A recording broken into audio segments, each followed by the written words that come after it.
pampalis ng sipilyo. At yung lakang Pampalis na lasing ninyo.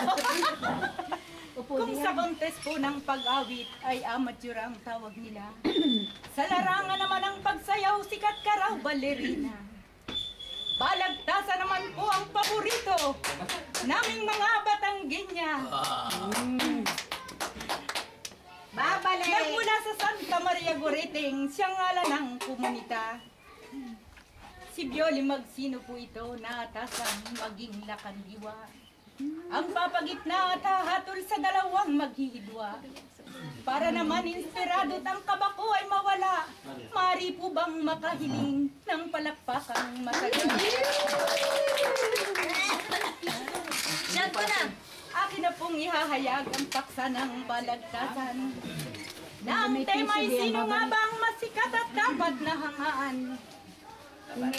Ang matalinang nag-abrot ba? O ang isa na mayaman nating sasagutin ngayon ng malitasang katanungan. Matapos na may hayag ang paksang tutugunin. Ang dalawang maglalaban ay atin ang palitawin. Si Gloria Banigo po ang una kong tatawagin sa masigabong palakpakan. Siya yating salubungin. Ang likas na karunungan ay walang katumbas. Dapat pala nakainom ka Kaya sa matalino ang panig kong ihahayag.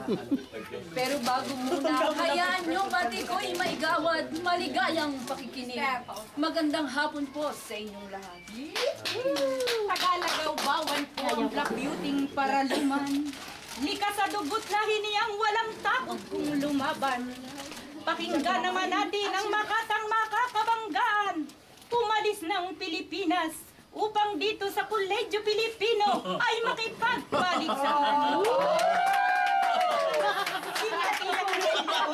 Galing! Ang hira.